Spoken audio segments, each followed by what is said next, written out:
Versi ini adalah versi yang lebih banyak diketahui oleh warga Ngadas, Malang, Jawa Timur. Diambil dari tulisan Joko Tri Haryanto dalam Jurnal Smart, Studi Masyarakat Religi dan Tradisi, volume 2, nomor 2, Desember 2018, yang berjudul Pesan Kerukunan Cerita Lisan Masyarakat Tengger, Desa Ngadas, Kabupaten Malang. Roro Anteng dan Joko Seger adalah tokoh yang dipercaya sebagai leluhur masyarakat Tengger. Terdapat beberapa versi legenda yang menghubungkan asal-usul Roro Anteng dan Joko Seger. Namun, cerita lisan yang berkembang pada masyarakat Tengger menganggap bahwa orang Tengger adalah keturunan dari pelarian Majapahit.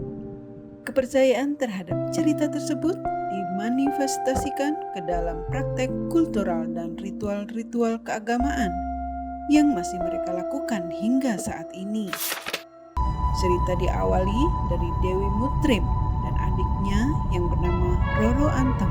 Keduanya bangsawan Majapahit dan bersama Joko Seger, suami Roro Anteng, mengungsi di lereng Gunung Bromo disebabkan kekacauan yang terjadi di kerajaan Majapahit.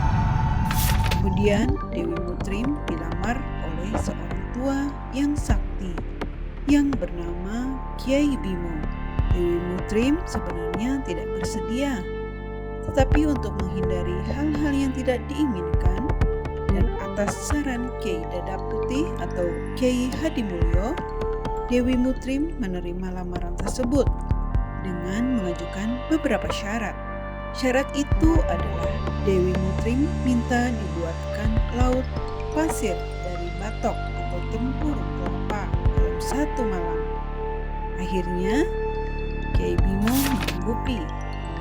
Pada saat pekerjaan itu hampir selesai, Dewi Mutrim menabuh lesung dan membunyikan suara ayam berkokok yang dibantu oleh murid Kyai Hadimulyo. Kyai Bimo kecewa. Dia menendang tempurung kelapa atau batok tersebut. Batok yang ditendang oleh Kyai Bimo tersebut berubah menjadi gunung batok, yaitu gunung yang letaknya tidak jauh dari Gunung Bromo. Kyai Bimo merasa gagal dengan janjinya, akhirnya melarikan diri, sehingga Dewi Mutrim terbebas dari ancaman Kyai Bimo. Kemudian Dewi Mutrim mengabdikan diri kepada Kyai Hadimulyo yang menolongnya. Kepada Kyai Hadimulyo, dia mengajukan permintaan diberi anak tetapi tanpa memiliki suami. Setelah bertapa di lautan pasir, permintaan itu dikabulkan dengan syarat Dewi Mutrim harus berjanji untuk mempersembahkan anak yang terakhirnya ke kawah Gunung Bromo. Akhirnya, Dewi Mutrim melahirkan hingga 25 orang anak. Sementara itu, saudarinya Roro Anteng yang telah menikah dengan Joko Seger karena dekatnya dengan sang kakak dan kebetulan tidak dikaruniai anak, maka anak-anak Dewi Mutrim tersebut dipelihara dan dianggap anak oleh Roro Anteng dan Joko Seger. Ke-25 anak tersebut oleh banyak orang dikira sebagai anak Roro Anteng dan Joko Seger. Ketika anak bungsu keluarga tersebut yaitu Raden Kusuma telah masuk usia dewasa, maka Gunung Bromo menagih janji pada Dewi Mutrim dengan mengorbankan Raden Kusuma. Akhirnya Raden Kusuma bersedia mengorbankan dirinya untuk menepati janji orang tuanya kepada Tuhan.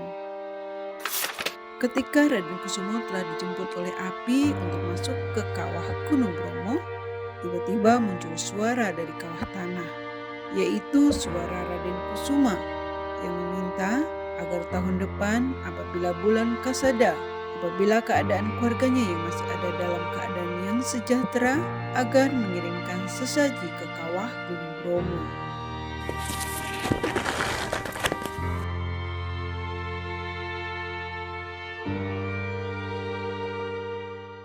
Demikian, peristiwa ini menjadi awal upacara Kasada yang setiap tanggal 14 Kasada selalu diperingati oleh masyarakat Tengger. Tradisi tersebut menyimbolkan ketergantungan manusia terhadap Tuhan dalam kehidupan ini. Dan atas kebaikan Tuhan tersebut, maka masyarakat Tengger merasa harus menggenteni atau mengganti atau menukarkan dengan mempersembahkan sebagian dari hasil penghasilan mereka yang terbaik kepada Tuhan. Cerita tersebut menunjukkan bahwa pengorbanan Raden Kusuma merupakan bentuk gentenan atau pergantian atau pertukaran dari Dewi Mutrim dan keluarga Roro Anteng Joko Seger yang telah memohon kepada Tuhan agar mendapatkan keturunan.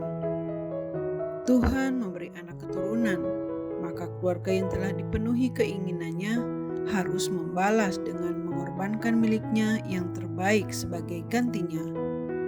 Peristiwa tersebut kemudian diikuti dengan perintah agar masyarakat Tengger juga selalu memberikan sesaji pengorbanan kepada Tuhan yang disampaikan melalui kawah Gunung Bromo atas pemberian Tuhan berupa hasil bumi sebagai sumber pencaharian utama masyarakat Tengger.